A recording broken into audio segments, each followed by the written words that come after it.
تتبين علو مقاصده وهمته في تعامله مع ابن الأحمر الفقيه. فما كان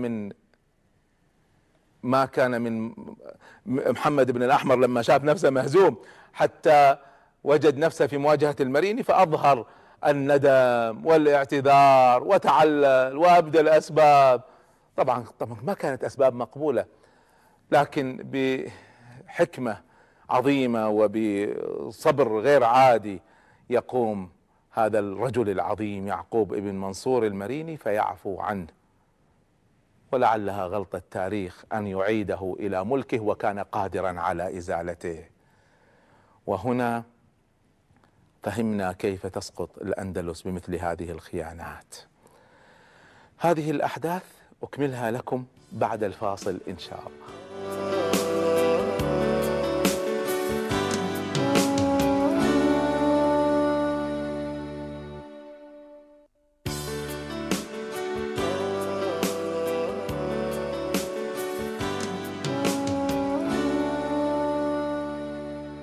أرحب بكم مرة أخرى مع الأحداث المؤلمة لسقوط الأندلس. كثير من الناس يتصور أن واقعنا اليوم ليس مثله سوء في تاريخ المسلمين، هذا غير صحيح. الذي حدث للمسلمين في الأندلس كان أسوأ مما حدث لنا اليوم، وأنا أذكر هذه القصة من أجل أن أحيي النفوس. هي قصة مؤلمة لكن أحيي النفوس أن واقعنا اليوم رغم كل ما فيه من سوء هو أفضل من ذلك الواقع. فإذا استطعنا أن ننهض نستطيع أن ننهض مرة أخرى. رأينا كيف خيانات هذا محمد الفقيه بن الأحمر، وكيف انقلب على من نصره يعقوب بن منصور المريني، هذا الحاكم العظيم الذي لولاه لكانت انتهت الأندلس. فبعد انتصاره قام هذا الفقيه فخانه واستعان بالنصارى، لكن استطاع يعقوب المريني أن ينتصر عليهما، واعتذر ابن الأحمر وقبل المريني اعتذاره وتركه حاكما على غرناطة وليته لم يفعل. بعد الموقعة السابقة، بعد الخيانة السابقة بعام واحد في سنة 685 هجرية 1286 ميلادية مات يعقوب ابن منصور المريني رحمه الله تعالى، وخلفه على إمارة بني مرين في المغرب العربي ابنه يوسف ابن المنصور.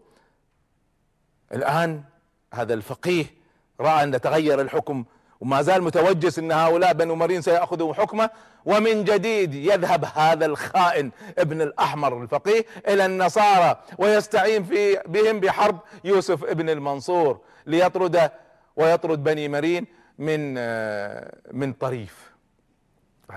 عجيب يعني ما انتظر حتى ان يتحركوا او يعملوا شيء، لكن كأنه رآها فرصة، يعني حكم جديد اذا فرصة ان يستغله ويسقطه.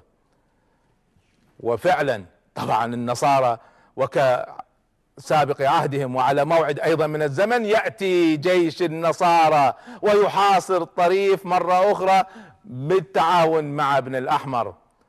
وفي هذه المرة كان يوسف ابن منصور ما زال في بداية حكمه وكان عليه ان يرتب اموره، فما استطاع ان ينقذ طريف فسقط الطريف بيد النصارى.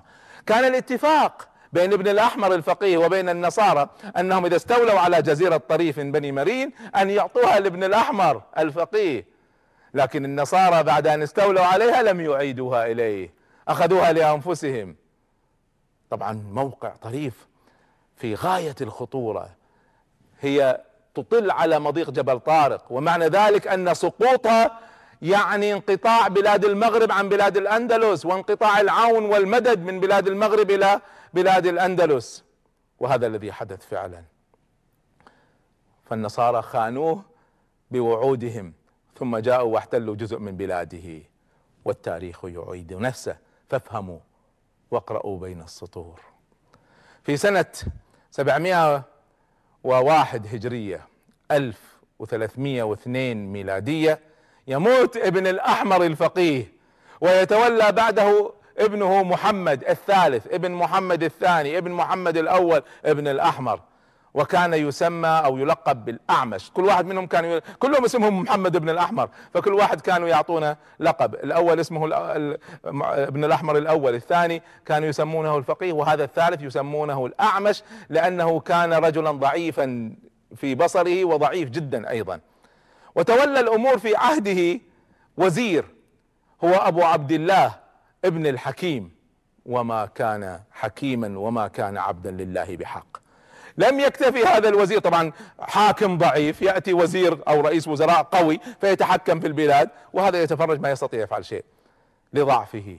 وهذا من مصائب أن يتولى الحكم بالوراثة ناس لا يستحقون. فلم يكتفي أبو عبد الله الحكيم هذا رئيس الوزراء، لم يكتفي بذلك، بل زاد على السابقين، زاد في التحالفات وغيرها بأن فعل أفعالا يندى لها الجبين.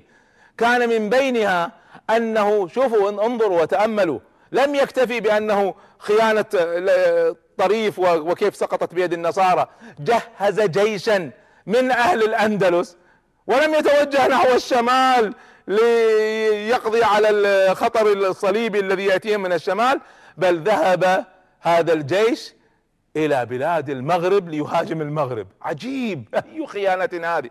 واحتل سبتة، احتل سبتة في بلاد المغرب، ذهب إلى دولة بني مرين واحتل سبتة. من أجل ماذا؟ قال حتى يقوي شأنه في مضيق جبل طارق، وأيضا في سبيل زعزعة حكم بني مرين لخوفهم أن بنو مرين سيأخذوا الأندلس. وزاد من التحالفات وزاد من اعتماده في حكمه على ملك قشتالة. عجيب، إذا كان عندك قوة كان مفروض تعين بها المسلمين، كان تقوي حصونك، تعيد أراضيك التي ذهبت، تذهب إلى المغرب وتحتلها. بل فعل ما هو أشد من ذلك. أي شيء أشد من ذلك؟ قام هذا الوزير الخائن وراسل رجلا من بني مرين وأمده بالسلاح ليقوم بانقلاب على يوسف بن منصور، وقامت فتنة في بلاد المغرب في بني مرين بتحريض من المسلمين اللي في الأندلس اللي كانوا محتاجين بني مرين. والله لا شك غباء منقطع النظير، أمر لا يقره عقل ولا دين، لكن هذا ما حدث. طبعا كانت النتيجة أنه بعد ذلك بأعوام قليلة يسقط جبل طارق نفسه في يد النصارى سنة 709 هجرية 1309 ميلادية، وبالتالي عزلت بلاد الأندلس بالكلية عن بلاد المغرب، وتركت غرناطة طبعا لمصيرها المحتوم. الآن تخيلوا الوضع معي، مضيق جبل طارق تحت سيطرة النصارى، بلاد الأندلس بدل ما تستعين ببني مرين لحمايتها من النصارى تجعل انقلاب داخل دولة بني مرين وفتنة، فصارت غرناطة طبعا الآن سببا في المشاكل، وصارت معزولة، وسقوطها صار ميسرا. وكل هذا أدى إلى نهاية المسلمين في الأندلس. لما يكون هناك حاكم خائن مجرم ومعه بطانة أسوأ منه، ماذا تتوقع أن يحدث للأمة؟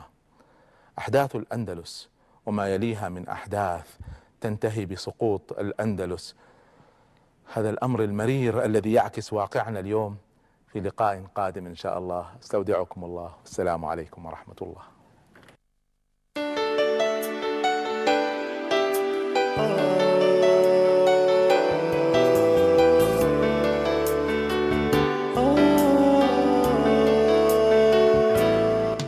تاريخي عرفني ديني، فازداد طموحي ويقيني، وتنامى في قلبي حب، وتسامت في النفس شجوني. علمني التاريخ مضائي، علمني التاريخ إبائي، علمني أن أرفض ظلما، أن أجعل في الله رجائي. تاريخي عرفني ديني، فازداد طموحي ويقيني، وتنامى في قلبي حب، وتسامت في النفس شجوني.